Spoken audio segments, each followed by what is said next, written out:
Welcome, everyone, to another special episode of The Buck Stops Here with myself, Kirk Buchner, owner and operator of NotInHallOfFame.com, where we're currently in Mount Manitoba, but that's not going to be much longer, Chris. My partner here today, Chris Mouradian. Actually, I've always been saying Meridian. Is it It must be Mouradian. I always forget the A. I always put that I in there. So Mouradian is the traditional pronunciation. The American pronunciation is Mouradian. So I hear Meridian most often. There you go. All right. So, traditionally, what? That sounds like on the Armenian. Slavic side. Armenian. Armenian. Okay. All right. So I got that whole Eastern European sort of Western Asia part going. Yep. Caucasus. Yep. Yeah, I'm part German, so I'm sure we did something bad to you. So there you go. Apologies for that. We are decided, even though this is months early, but we're both hockey lovers, myself from north of the border, yourself from south of the border. We're talking about the Canada-USA border, not the border that there was a wall that never came. There you go. But the most important hockey border in the world, I think we can agree on that. It gave me great displeasure to tell my friend Chris and my other friend Evan Nolan on the weekly Hall of Fame show that I truly feel that the true hockey power right now is no longer Canada, it's the United States. And I think if you sort of like look up and down those standings and individual points and just in terms of great, even look at your goalies right now. Oh my God. That's It's USA. It's definitely, there's been a definite shift. You know, start with Austin Matthews right there with the goal lead. And yeah. like, as you said, goaltenders. I follow Canucks, so we got Thatcher Demko, who's one of the tops in the league right now. Had a rough day today, but the Canucks did. So yeah, and they had a rough Saturday night in your town. Well, against my team, it was actually against your town. Vancouver, yeah. But then speaking of that, though, Winnipeg's best player is another American goalie in Connor Hellebuyck. From Michigan. Yeah. There you go. So it's and I bring this up because I'm going to be talking a lot about American hockey, because what Chris and I are doing today is we're making our predictions on the 4 male players we think that they're going to select for the Hockey Hall of Fame this summer. And we're also going to do the 4 that we both want the most. And before we sort of go into that, two caveats. One, we're not looking at the women. It's not that we don't respect the women's game. We do. Chris and I were talking about how Canada versus USA in Olympic hockey and the women's side is must watch. The only problem with it is it hasn't grown internationally to the point where it's always on our radar. Chris and I'm speaking for you on this one. I think maybe it'd be more for you when I say this, because you're working full time. I pretty much do this full time, but I don't have the time to add women's hockey to my repertoire of things to watch. I'd like to. I can't do it. Yeah, full time with with family and everything else like that. Yeah, it gets the time gets short in the day there. And hopefully, with what we're seeing in the embryonic stage of the Women's Hockey League that's going on right now, which is drawing very well, I think not too well in between where you and I are, because you're in Wisconsin, me in Manitoba. I believe in Minneapolis or is it St. Paul? I don't know where they have it. They drew over 12,000 people to a game in the Women's League. So if this sticks, it can only help. And I do plan to sort of have a section for that later on Not Hall of Fame. I'll get there, but it ain't today. Also, we're not talking about the builders because, God, no, they seem to pick shit out of their ass. They're not usually bad choices, but there's never an obvious one. And whenever there is, they don't do that because then they don't like to be told what to do. Burns, Pat. Let's wait till he's dead. Yeah, that was a big goof on their part, and one that should never happen because everybody saw that it was the right call and they just didn't want to make that call. Well, I mean, we're sort of watching that now in real time in the Pro Football Hall of Fame, where they elected to go the opposite way with Steve Mongo McMichael. Yeah, they a right call there in all of our opinions from that football committee. The health risks, or not the health risks, the health situation definitely probably the front of everybody's mind when you discuss him today. Mhm. but it was a good call, it's the right call, and hopefully that is something that they're kind of becoming more cognizant of because we had Eddie Metter who was up for senior committee who was not selected this year, and shortly after the meeting did pass away. So a lot Yeah, of these senior committee members, they're up there in age, and it really would be great for them and their families to be able to receive their recognition. yeah, absolutely. And it was the humanitarian thing to do, and we've seen the Hockey Hall of Fame not do that. To be there's not like there's a name like that we're going to put what we're putting in that category this year. To my knowledge, there's not anyone we're going to be talking about whose health is at risk or anything to that effect. And when we look more about the Hockey Hall of Fame, at least with the Pro Football Hall of Fame, as much as we in fact we have actually two groups on our little X group chats dedicated to this now. We used to have one, now we seem to have two. And a group of us, I'm hoping you're going to join. We'll be there in Canton this year to sort of do a bit of a celebration. And it's funny how a bunch of people I've never met I've become sort of friends with. So there you go. When everyone says X is toxic, well, it ain't for me. No, it is all how you use it. Exactly, exactly. Yeah, of course it's toxic if you decide that you're just going to engage in said activities. Right. Uh, although I sort of took myself off track, but with the Pro Football Hall of Fame, we know how they operate. We know that they've got their levels, they've got their preliminary list, semis, finals, and then they meet together, or in their case, Zoom, to decide on to make presentations and then do everything in a secret vote. The Mhm. Hockey Hall of Fame is a committee of 18 people. They seem to get together that day and then decide that day. I There's very little lead up to it. You don't hear a lot of stories about it. There's not the preliminary where you get like a big list of okay, these are all the new candidates available and eligible, and then we have here's our returning eligibles. It just seems to be that all of a sudden there's a class, and right. it just seems they're missing out on some chance to promote some of these players here after their careers have ended Well, to okay. So help the game. as we're recording this, Chris, we're recording this uh, on President's Day in the U.S. and Louis Real Day here in Manitoba. Look it up, kids. I'm not making this up. I am. This is really Louis Real Day.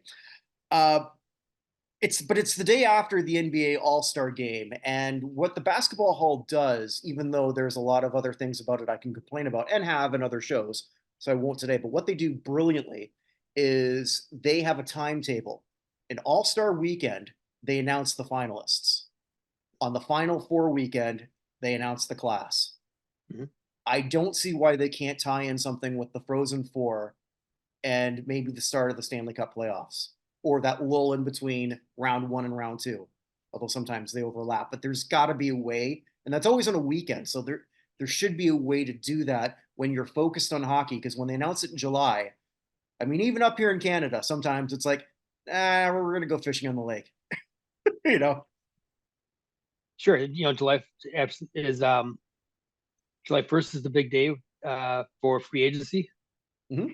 So they do know that they can put things out on certain days and draw attention to it. So I think it's just a matter of making that decision, promoting it, and sticking to it going forward instead of Or what oh, okay, so or how about round if they want to keep doing it in the summer? How about the draft? there's a good tie-in as well.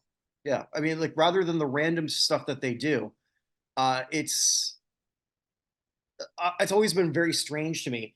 And the hockey hall, as much as maybe they don't promote themselves that much, it's a beautiful facility. It's a smaller facility because it's right in downtown Toronto. If you haven't been there, I strongly encourage everyone to sort of like if you're there, and if you're watching this, you're probably a sports fan, and maybe you're in Toronto anyway. I know our mutual friend Ron was up there to catch a game, and so it's right there. It's in walking distance between Air Canada Center and the Sky Dome or the Rogers Center. Sorry, I refuse to call it that.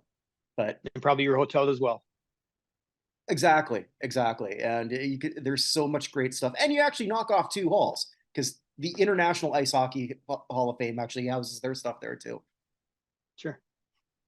But that's neither here nor there. So we don't know how they're deciding things, other than maybe Lanny McDonald, who's the chair, just says we're going to do this. That would explain Mike Vernon last year.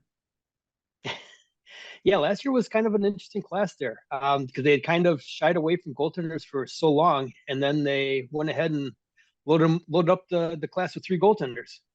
Yeah, well, Vernon Barrasso and the one who seemed to be a lock in Luongo. Uh, Lundqvist. Lundqvist, sorry, Yep. Luongo was a couple of years before. I got the L part Right. right, but yes, uh, Lundqvist was the lock that everyone knew they were going to take. So I thought going into that, well, that's bad for the other goalies because there's been Mhm. that log jam of goalies. Vernon being one of them. It's not so much that I think Vernon isn't necessarily deserving. I think I had him ranked in the top 20, Mhm. both the not in Hall thing and my own personal one because the not in Hall one fluctuates based on incoming votes. So the list on the website doesn't reflect my personal thing anymore. When I first did it, it did, but that's long gone. Sure. Uh, well, I have to. If people keep voting one way, I got to reflect that. It's best for the website for sure. Well, then if I'm asking people to vote and I don't take it into consideration, then I'm the very asshole I complain about, right? So Yeah. Yeah. I've got to do that. But yeah, the goalies with that and Barrasso, like I have same with Barrasso. I have him in that weird schmaz along with another goalie that gets a lot more press, especially in Toronto, Curtis Joseph. Mhm. Cujo. Yeah. Yeah, but I don't have him this year. I'm going to talk about another goalie, but not in the four I think they're going to pick. I'm going Okay. to give the honors to you to pick your first one because we're going to first do the four that we are predicting, and we might overlap, Mhm. we might not, but I'm going to give Yep. the honors to you. Okay. So who I predict? So the first player I predict is the first year candidate, all-time leader in games played, San Jose Shark, Patrick Marleau. Mhm. Um, the first year candidate list this year has some pretty strong names. There's one name that I believe stands out above and beyond the rest of them. I'm holding on to him for later because I think there's going to be a little more discussion around him for other reasons than his on ice contributions, Mhm. foreshadowing, stick around to the end. Mhm. Um, but Patrick Marleau, he uh, he had a really long, solid career. He was the Sharks for so many years until they started adding players towards the latter half of his career there.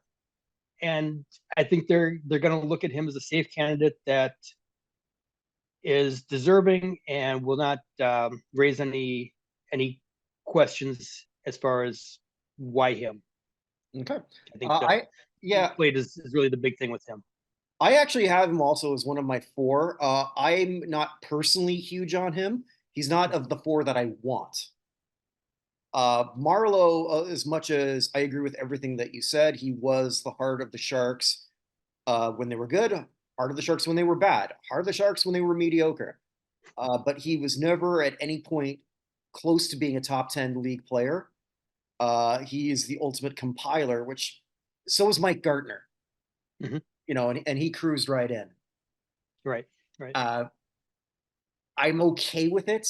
I sometimes I struggle, and I do this with every hall, with every sport, and it's my line between that high period of excellence and being very good for a long time.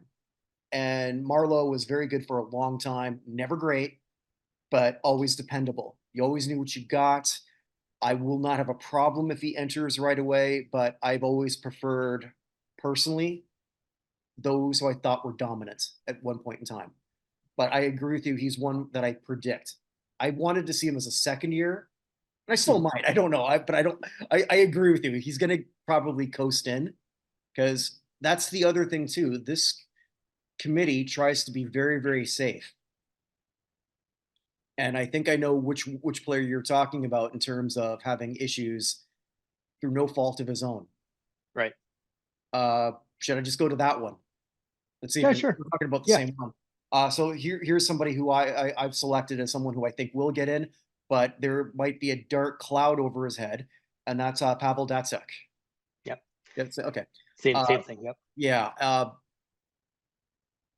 I generally try not to get other than a few jokes here and there. I try not to let my political leaning show because generally I'm just on the side of whatever logic is. And that has taken me to vote for 5 different parties. I'm in Canada, so I can do that over my life.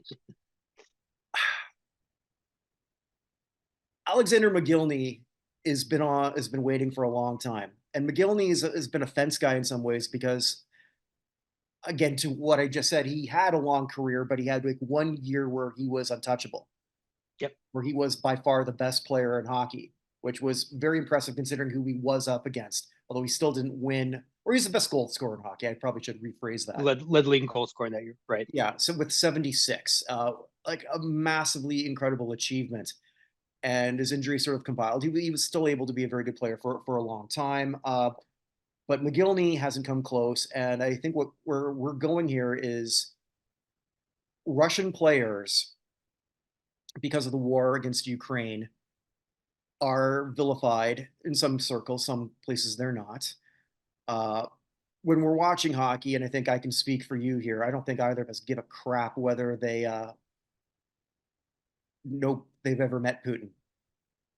No, not at all. I mean, they're playing in Canada, they're playing in America, they're not playing in the KHL. Uh, So when I'm watching them on TV, when I'm cheering for the Canucks, and I see Mikheyev and Zeta out there, they're Canucks. They're not Russians. And I think right. most fans today kind of look at it that way. Maybe a year ago, 15 months ago, maybe a little different, but I think today they just kind of see things as these guys aren't the reason why stuff's going on in Ukraine. Right. Absolutely. And I think what sort of helps Datsuk over McGillney, well, obviously, Datsuk was the more complete player by a wide margin. Datsuk was never the sniper that McGillney was, but da- McGillney was never the defensive forward that Datsuk Right. was. I mean, like, if you've got him as your glue player for over a decade, like Detroit had, you're like, yes, like his teammates loved him. He was the captain of the Yes. Russian team. 2 cups. Gold medal, Yeah, gold medal. Olympic gold medal. Yes, which does count in the broader Yep. scope. They do look at that. We're also a year removed from the actual invasion itself, or is it 2 years? I don't even know now. Actually, and this is where I kind of dove in a little deeper here. Mhm, This this war that's going on mhm. started in 2014. If you look up all the history of it, it started with the annexation of Crimea back in 2014. Okay. Yep. So it kind of had its highs and its lows, its lulls, during times where other political parties, leaders, presidents were in charge, and now it's ramped back up again. But if you go back to the fact that it started in 2014, the NHL has elected to the Hall of Fame Sergei Fedorov, Sergei Makarov, Alexander Yakushev, and Sergei Zubov, Mhm, all Russian-born players since 2015 through 2019. mhm. So to say that the war should have any impact on holding Datsuk out, he's a member of the 100 greatest players that was named in 2017 Right. during that same period. If they hold him out because of that, they're doing themselves and the league a disservice. They're exposing themselves as being partisan and not basing their decisions on what the player did on the ice and what they did for the league. But to that point, and that's a great point that you raised, and everything you said is completely true. The difference, though, is after was it 2021? When did they invade? That It's was 21 or February 22? 22. 22. Okay. Yeah. So in 22, when they did invade, now both our countries are deeply sort of in financially invested in the pro-Ukraine Right. side. And before that, and X has been around for a long time, I don't remember seeing a whole lot of people with a Ukrainian flag on their bio. No, no, a little bit in 2014, and then it really quieted down for probably a good six Yeah. years. Now up here, that might be a different case because Winnipeg. I don't know if you've ever been up here. It is a Yeah. Ukrainian haven, actually. It's a lot of Ukrainians way back moved here, so Mhm. it's not uncommon to see Ukrainian churches all over here in the prairies. But that's neither here nor there. So this will be sort of an ultimate test because again, like you brought up, and I forgot to bring up, he was named one of the 100 greatest players of all time. You're gonna tell me, Lanny and team, you can't induct somebody who's one of the top 100, who has, to our knowledge, zero association with anything political. And he very well might, but I'm not aware of it. Yeah, he's not somebody that's been out there on the talk circuit or in meetings with Putin or anything like that. Or anything. For Exactly. or against. Exactly. He's You just know, he played his hockey. He's kind of in the background now. yeah. I mean, like I was sort of disgusted in tennis when all that sort of happened, and then all the Russians like on their listed on the God, I'm blanking on the name of the federation, but the International Tennis Federation. I think they still do that. So if it's whatever player, they have no flag, like they don't exist. Like okay, there's a lot of countries whose policies I'm not too fond of. I really don't want to get I separate, church from state, art from artist, athlete from country, unless they're representing country, and even then, sometimes you're just fighting for yourself or fighting for your teammates, right? But Exactly. yeah, this is not an endorsement of Russia, by the way, and what they're doing. I just need to make that clear. But it is, I just don't want to indict people who have nothing to do with it. Yeah. So It's an we got endorsement of Datsuk's career. That's absolutely, all it is. absolutely. So we have two left. I'll defer to you. I already know that we're going to agree on one. I don't know if you want to go to that one or I've got a wild card, Yeah, but I got a wild card too. So I'll throw my wild card out there and we'll see where we end up here. okay. All right. So I'm going with a holdover candidate next, and that's Keith Kachuk. I almost went with there, but yeah, go ahead. Okay. Yeah. Yeah. So he's one of three players with 500 or more goals and 200 or more penalty minutes. Yep. Um, just the ultimate power forward back in the day. Um, Great goal scorer, heart and soul kind of guy, willing to stand up for his teammates whenever needed. Um, international, um, played internationally, represented the United States. Um, just a player that you kind of look at his resume and no, he didn't win a cup, and that may be the only reason why he's not there already. But there's really nothing that I looked at his what he did and thought, why is he not there? Yeah. Yeah, that was one I almost took as my wild card. I, I, I think it's got to help too that I don't think he's a member of media, but he's got two kids in the NHL who are Yep. like, Matthew Kachuk's one of my favorite players to watch. I feel bad for Brady stuck on this mopey Ottawa team that just seems to go nowhere forever and ever. Even though it's like, okay, we're gonna add this player, and then that doesn't work. We're gonna add this Yeah. player, and then that doesn't work. I mean, Ottawa seems to be where hockey players go to die. I feel so bad for because I used to live in Ottawa. I went to college there. I don't know if you know that. Okay. No, Yeah. didn't know that. Yeah. So like I went there. The first year I got there was when the Senators first got there, Okay. and Through their cup run then? no, because like I was there for the expansion years. So by the Okay. Cup run, I'd already long since left the city. Okay. I was living in Toronto. But I went to university in Ottawa, and so like I didn't get to because I couldn't afford it. I was a poor college kid, so I never got to see a game in those years when they had. Oh God, it was so sad. They were playing in this 10,000 seat arena, but the arena was built on I want to say the west side, or I don't remember which side bleachers. It doesn't matter. But of where the Ottawa Rough Riders used to play, it was so Mhm. weird. So you'd have you get your bleachers here, then oh right here was where the hockey rink was.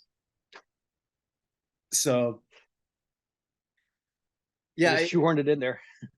yeah. I don't know how what came first. I never even looked at. Now I'm curious. I never thought to even ask anyone that question. What came first? For that. I But don't know.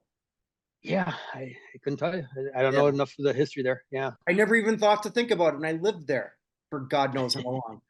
But yeah, I think with his kids, they're both doing very well. Mhm. Both can be an all-star in any year. Mhm. Matthew could be a champion this year. Yeah. I mean, Florida is just they're really playing some great hockey. It helps them by proxy. I think so. He keeps the Yeah, name in the media and everything else like that. yeah, So yeah.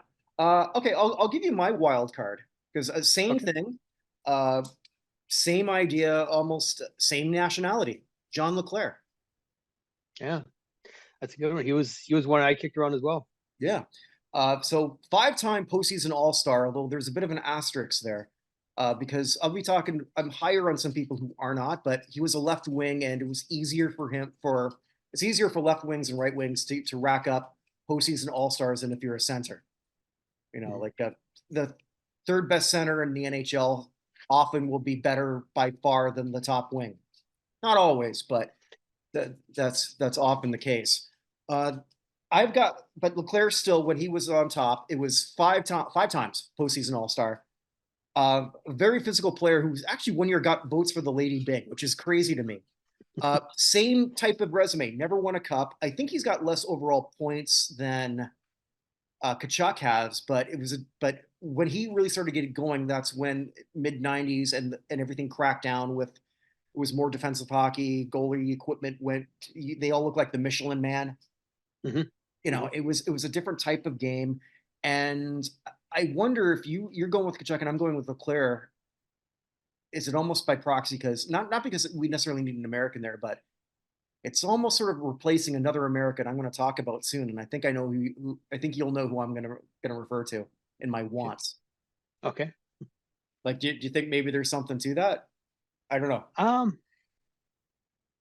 Maybe we'll see. I think that in both cases here, Yeah. you got two players that just between Kachuk and Leclerc that um, never really dominated the headlines, Hmm. but were very dominant players in their time. Leclerc, one of the notes I have on him was he was the first American with three consecutive 50-goal seasons. Hmm. And that was Yeah, and also too when he did that, that was again when everything started to crack down. yeah, So left wing lock, the trap. Yeah. yeah, yeah. So like that was not easy. He'd be playing New Jersey what 8 times a year, I'm sure. Mm-hmm. Scott Stevens coming Yeah, across the middle there, and you get you with your head down. Ask Paul Korea how that worked. yeah, man. I think So after it's a when the different end of, game, by the end of the show, I might have to hand in my Maple Leaf. Oh wait a minute, I am. I'm moving to the States. and they got a Uh, hockey team there. got a hockey team. You know what I'm most excited about? Not so much the hockey, not even so much the football, because I've done that, right? Like even another place, never there. Not even the baseball. I actually went to a Mariners game once. I took my wife when we did a road trip when we were living out in Alberta. So we go there and she's excited because like oh look they actually have sushi here. Oh look they put apples in the French fries. Ooh, and then the game starts and it's like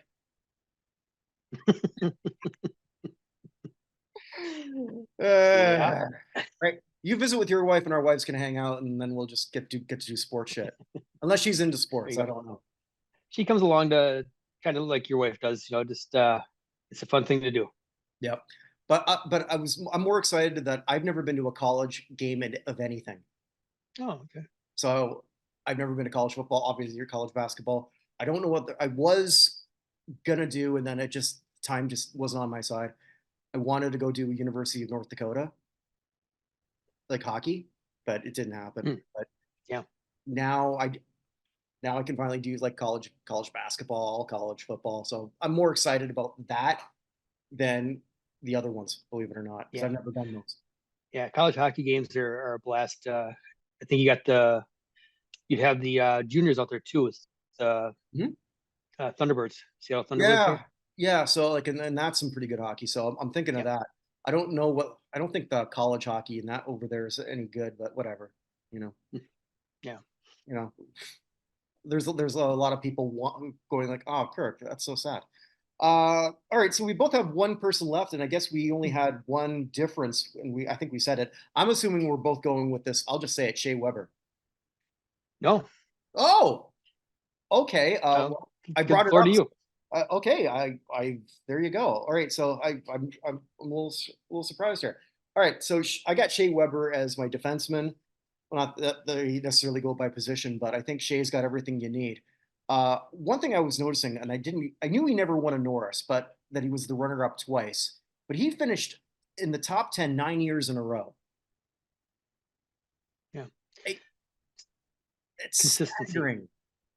Yeah. Yeah, I mean the only thing he doesn't have is a Stanley Cup, and he helped take Nashville to a place that they had no business being to Mhm. at that point in time. I think he's overall the best player that they ever had. Years later, his leadership again took another team that more on leadership than his actual skill at that point because he was deteriorating. Uh, the Montreal Canadiens Mhm. made it to a Stanley Cup final. And they had no business being there. No, no, they weren't expected to make it out of the first round that year, and No, they just no, had a phenomenal run there. yeah. And internationally, so here we have a guy. Right. He's not a member of that elusive triple gold club, which is so cool when you win a hockey championship, Olympic gold, and a Stanley Cup. Stanley Cup. Yeah, I tried to find if anyone is in this group category that he's in, but I couldn't find it, and it would have taken way too much research. I'll follow up on that and send you a message on this. But he's got gold in the World Championships, Olympics, World Cup of Hockey, World Juniors. Yeah. How many people can say that? Yeah, not many. No. And topped it off with a stellar NHL career. Mhm. Um, I still remember the game where he put the puck to the net in the Olympics. They had to go back and replay the shot and verify it was a goal. Yeah. That was what he was most famous for, is his big shot from the blue line, but just a solid defenseman, leader, as you pointed out, captain on multiple teams, Mhm. very deserving. Yeah. Also, too, he's got that Marc Messier Award, which is one of those awards. Hockey's got some interesting awards. Some don't mean a whole lot in terms of your Hall of Fame, but this is my favorite new award of the last 20 years, which is the Marc Messier Leadership Award. And in hockey, that means so much. Like the Bill Masterson and the King Clancy. Sometimes it's just like, well, you tried. I mean, you look at that list of people. You got legends to scrubs. It's a Mhm. weird thing, but not in the Marc Messier. I, No. I I think it's one of the most important awards. So now I'm stumped. I thought you would have had Weber. So who do you got? All right, so I have Henrik Zetterberg. I almost took him too as well. Okay, Yeah. yeah. So Zetterberg was previously eligible, so he's not a first timer, but was passed over. Hmm. Uh, Key member of that Detroit Red Wings team that just had so many years of dominance back in the Colorado uh, Detroit Red Wings rivalry era. Hmm. Um, Never considered like the great goal scorer, just another glue player like Pavel Datsyuk, Yeah. player that just helped you, made your team better every time he played. Hmm. And one of the reasons I included him here is what we talked about with Datsuk. Datsuk is more than deserving. He's probably the most deserving player on the ballot this year. Hmm. But you have that whole political cloud hanging over him. By taking Datsuk along with Zetterberg, could give the selection committee a bit of cover that, hey, we're honoring the Right. Red Wings team. Um, these two players, we could talk Mm. about them together. We're not just focusing on the one. Maybe cover some questions. So, and I'm not saying that just because I don't think that Zetterberg's a very deserving candidate. I think he is. I was a little bit surprised he wasn't a first ballot guy, but it's not the worst thing in the world to wait a year. But Okay. that was a little bit of my thinking here as far as trying to predict what the Yeah. committee would do. Well, let me add to that theory. And you brought up that whole thing earlier with the Crimean invasion. When Zubov got in, he got in with Carbonell, both Dallas Stars. Yeah. I threw out my then conspiracy theory because I thought it was an interesting one, where those two got in, and the other main name was Haley Wickenheiser, who is regarded as the greatest female hockey player ever, and I think she is. And I said to Evan, I said, okay, here's my conspiracy theory. They went this way so that way you can justify putting Haley at top as the headliner. And you know what? I don't even know if they did. Watch it. But it's one of those things too, because this all hall, and as much as I hate this term, they try to act woke, Mhm. which is interesting considering that they're all white people. And if you look at every hockey broadcast, they're not all white. Kevin Weeks does a phenomenal job if you've checked him out. I've actually He's talked to him. one of Great the guy. yeah, Uh, he's a great voice there. yeah, A lot of Anson stuff Carter. he's a great PK job. is great. I love PK. Mm. You know, just it's phenomenal. But you think maybe you could put one non-white if you want to, if that's who you claim to be. Hell, Paul Korea is half Asian. There you go. Throw him Yeah. there. I don't know. I mean, it's hell. We're part of committees that don't all look like us, No, right? there's nothing wrong with that. That It's that better was for it. that was also we wanted to do that because that's the whole idea. Different divergent voices have different opinions, and Hmm. sometimes it's the same opinion, but you still have to play that. Yeah. All right, I'm gonna get out of this whole woke shit. Let's get. That's why I'm moving to Seattle. There What? you go. Because there's nothing going on there. Oh no, God no.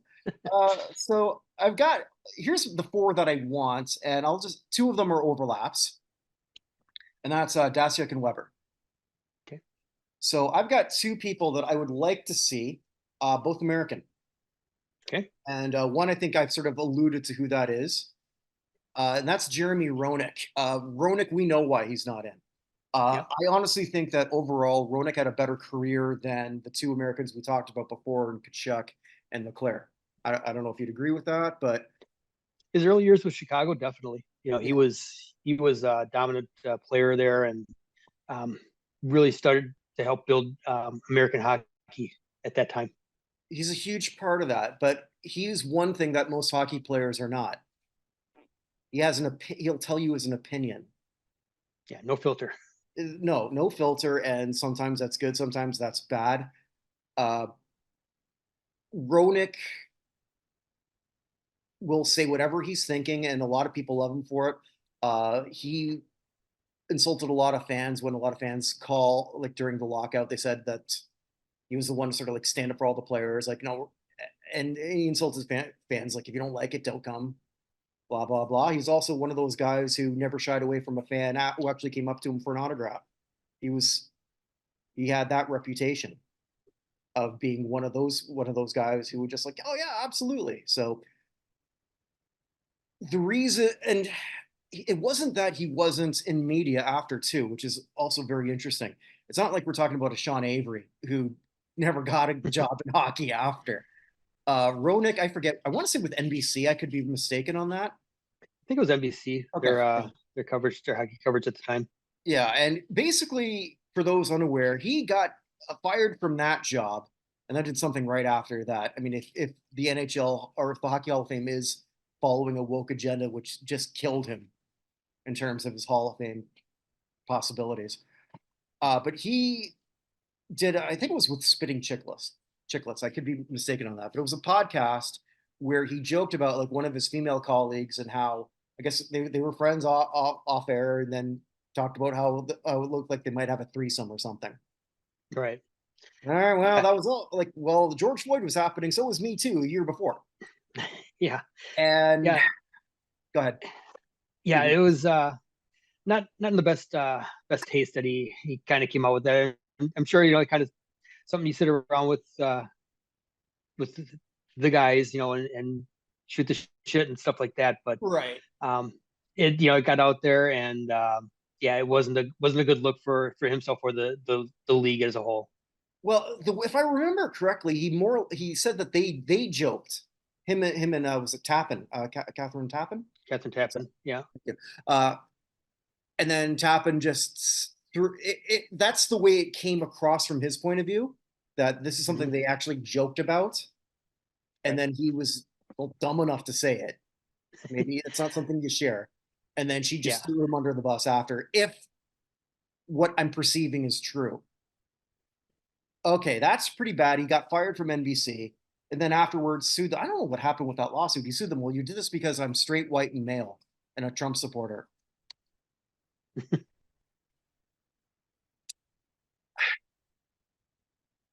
I get his point of view on that one, but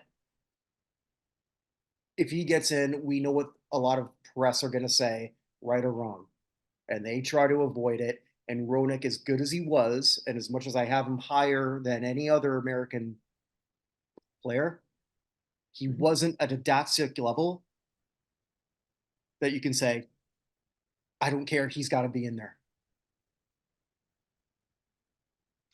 Yeah, the difference with Roenick and comparing, as you mentioned, Datsuk, um, Roenick, you can point to something personally he said or did as being like, you're not upholding the honor of the game, you're not meeting the morality clause, whatever kind of words you have there. Whereas Datsuk, you're lumping him in with something that he had nothing to do with just because of where he was born.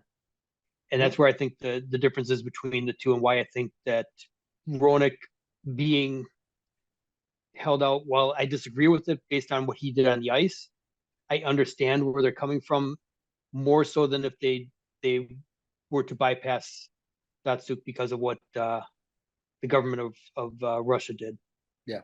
Well, I mean, like I don't think he's got a shot in hell, No. but that's my most wanted out of, Yeah. well, not my most wanted, but he's in my four. I Yeah. got one Yeah. more left, but I'll defer to Cool. you if You sure? there's. All right. Yeah. All right. So yeah. So I had Datsuk and I had Zetterberg Okay. as my two as well. My third one is the one that I would most pound the table for right now, and that is Alexander Mogilny. And we briefly discussed him earlier in the broadcast. Um, Mentioned his year where he led the league with 76 goals. Um, he was always a very talented player. Wasn't on the best of teams, but did kind of make his way to a New Jersey team that did win a cup. So he is a cup winner. Hmm. He's got nearly 500 goals. I think he's got about 473. He's got 1,000 plus points, just under 1,000 games played. So he had a really good career. Yeah. The key with Mogilny is he defected when he came over to the NHL. Hmm. So back in 1989, when he left, he was a member of the Red Army. He was in the army, so Yeah. he defected, and that was a big deal at the time because the Russian players were not allowed to come over, especially as they are today, but even more so back then. They weren't allowed, to leave the country. They were in, for lack of a better word, indentured service to the Russian That's Red Army accurate. team. Yeah. Yeah. So, he left. He showed the younger players and even some of the older players that still had years left to play what it was like over here with the cars and the money and the fame and what they could get. And I watched a movie last night called Red Army, and it was really based along Slava Fetisov's career, both in Russia and then when he came back over here to the Devils and then the Red Wings. But Oh, one okay. of the things that they brought up was the fact that Mogilny defecting, they saw that because of what was going on in Russia at the time as a chance to make money for the the country, because the country was really starting to fail. So Hmm. they were allowing players, older players that had played, up through the Red Army, the Igor Larionov, Krutov, Sergei Makarov. They let them come over to the teams that had drafted them, but they were only allowed to make 50% of their salary. The other Right. 50% had to go back to Russia. I guess they were McGill, taxed on that too, right? So you're getting, yeah, yeah, both ends. yeah. Um, but they wanted to do that to prevent more players from defecting like McGillney did, Hmm. and eventually they just couldn't hold him back, and um, so Yeah. McGillney taking that chance and opening that door, kicking it open for the rest of the Russian players to come over after him, the Fedorovs and the Zubovs like we discussed earlier. Um, I think that has a lot to do with his career as much as what he did on the ice. I And I think it's a shame that he's been held back this long. Yeah. And that's a great point that you brought up, and that everything is completely true with that. I left off McGillney in my most wanted only because I figured they're not going to do it, so I just went a different route. But to your point, because McGillney came in was 89, I think, and 89, then yep. the Soviet Union collapsed only a couple years later. So Yep. then, let's say hypothetically he was 2 years older and he did this in 87. The legacy there would be so much different because when I was a kid, and I think I told you this, like I grew up a Quebec Nordiques fan. So I remember in my early youth, Peter Stastny Hmm. defecting from Czechoslovakia, and then what that sort of did. And, then he actually would represent Canada later. And then his son would represent your country, goddamn traitor. But yeah, it's really it's a great story. As long as Shane Corson's not on the committee, he should be okay. So you've heard that story then. Yeah. Yeah. For those who haven't, yeah, Shane took a liking to Alexander McGillney's wife. I heard Not the that. only one in the Hall of Fame that did that with somebody else's wife, but we'll get to that story later. Yeah, yeah. I heard that in real time actually because I knew somebody who became who was actually good friends with Corson Okay. at the time, who I worked with. So he was good friends with Corson and Tucker, and so like I apparently after the Leafs end of season party, they had one with McGillney and one without, or one with Corson, one without something that I can't remember. I haven't Sure. talked to that guy in forever, but yeah, that pretty much decimated a team. Yeah. Uh, should I go to my last want or yours? It's your call. Okay, I'll just do it here. All right. So I have my wants. It's Datsuk, Weber, Roenick, and I got another American, and he's been my most wanted goalie for a long time, except when Lundqvist was available. And that's Mike Richter. Yeah. Badger player. Yeah, Mike Richter was outstanding for the Rangers. He's got the cup. For me, he's got the cup. He's got the stats. He's got that peak era of dominance. But I'm going back to something that just happened in the IIHF when they had their class. Uh, so they don't always induct a team, but they did this one, which was the Czech Republic when they won when Hasek sort of like took that team on his back and won the Olympics. I believe that was '96, where Hasek was so good that he had a GA goals against average of under 1 against the best players in the league. Mike Richter was almost as good in the World Cup of Hockey, the inaugural World Cup of Hockey. And if we're incorporating everything, like when Vernon got in, I never so much a problem with Vernon. I was more upset for Mike Richter because I know how good he was. Even when Lundqvist got in, it's like, well, I remember another Rangers goalie who actually won a cup. And as Evan likes to joke, Evan, how you doing, brother? Because I know you're watching. Evan would always sort of like joke where he says like the only Stanley Cup apparently that was ever won was in 1994 by the New York Rangers. Nothing else ever happened. Yeah, that was painful. That was painful. Yeah. Oh, gee. What? All this time I didn't know that you're a Canucks fan? Yeah. Whoa, Yep. whoa. Let's back up here. I never even asked you that question all this time. Sure. How are you a Canucks fan living in Wisconsin? Yep. So grew up in just outside Milwaukee. Yeah. And Milwaukee's always had a minor league team, started out with IHL. Mm-hmm.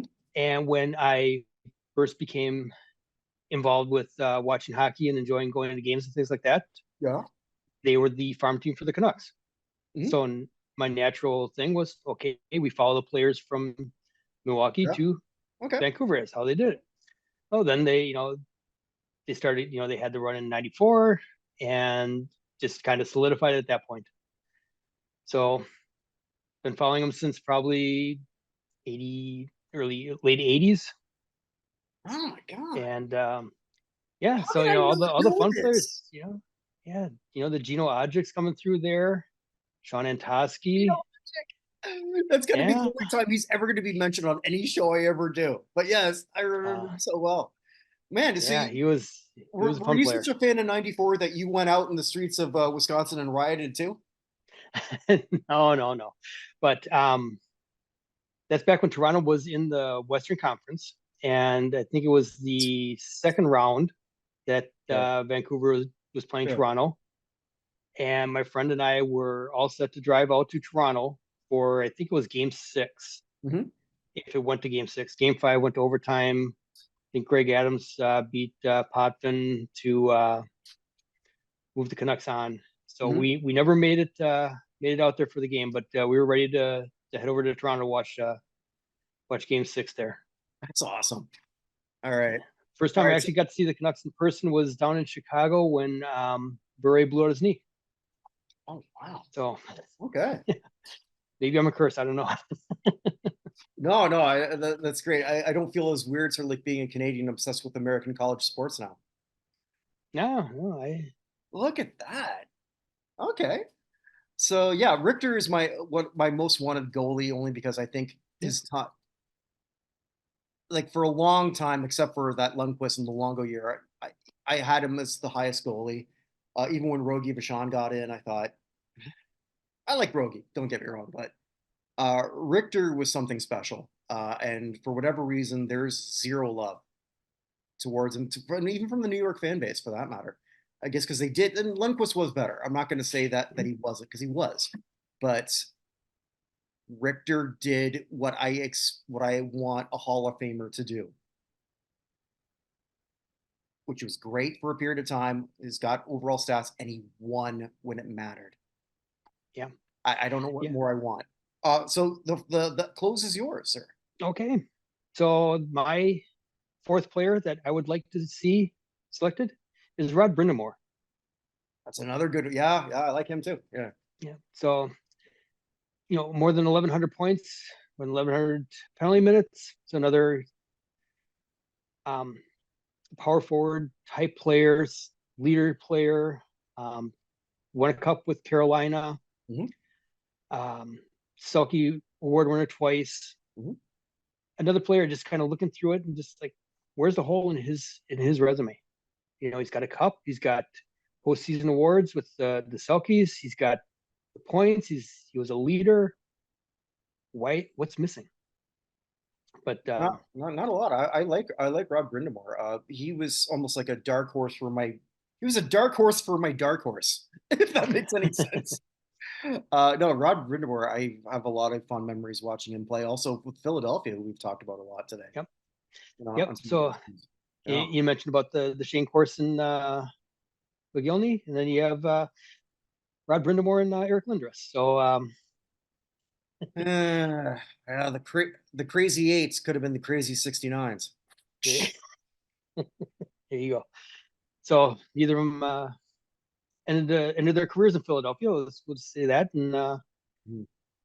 but no, again, I just looking at him and the players that are eligible, and there's some first year players. Shea Weber was one that I kind of considered.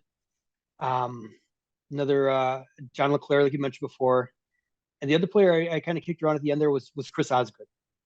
And Yeah. Oh, yes. Thank you. That was the goalie that I had in that schmaz. I yeah, knew there was another one and I was blanking, but yeah, Osgood's yeah, up there for me too. Yeah. exactly. Yeah, 400 wins, 3 cups, a couple of Mhm. Jennings trophies, 50 shutouts. I mean, just again, too, the fact that they went with 3 goaltenders last year kind of leads me to believe that they're probably not going to get a goaltender through this year. But You know, there's still several out there that deserve it. as we're talking about this, I think you're going to be more accurate than I am, possibly. Well, I think well, maybe not. I think I got Weber. I think Marlowe's going in. Datsik is going in. I think Leclerc is not, but you're right on Zetterberg. The more I'm Yeah, thinking about it as we're sort of discussing this. yeah, But and yeah. and McGillney, I know he has no shot, but he Wow. needs to be talked about more and what he did, and getting his name out there and keeping his career going and talking about it. It can't hurt. But we don't even know what they're talking about there. I do know that on that committee, and I'm blanking on who it is, but there are Scandinavians on the committee. So that doesn't hurt Zetterberg either. No, no, not at all. I'm pretty sure there's no Russians.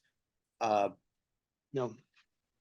Actually, I know there's no Russians. I don't remember who they all are, but I know that there's no beef from there, and that is something that they'll want to do.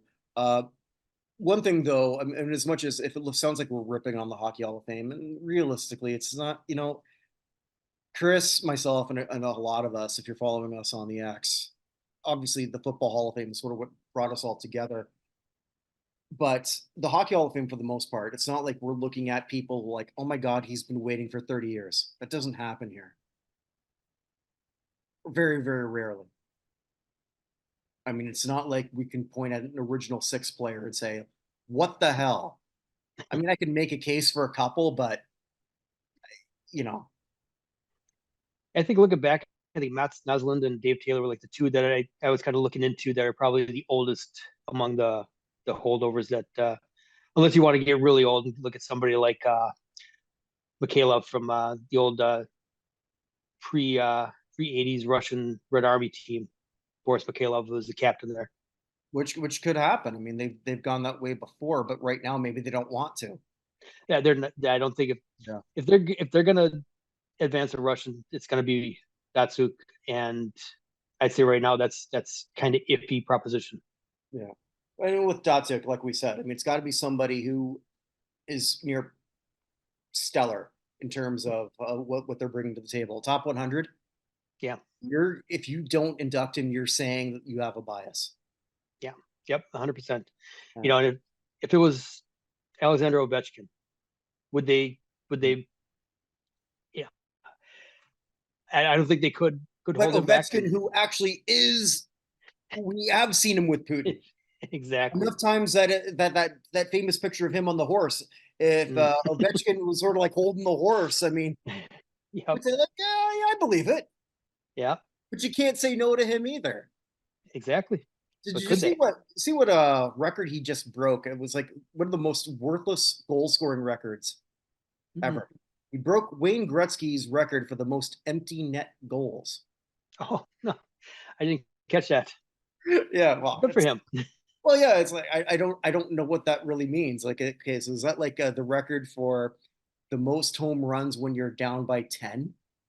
Exactly. Like, I don't quite know what you do with that accolade. I Or, didn't know there was one. yeah. Well, obviously there Well, is one. You just never think about it. yeah. His name's in the record books now. Yeah, I thought for sure that because he really fell off this year. So that whole goal scoring thing is, I thought no one was touching that, and then the last 2 years, oh yeah, it's in jeopardy. And now I don't Up in know. the air again. Yeah. Um, it'll be a fun watch to see because it's something that you can tell Ovechkin wants.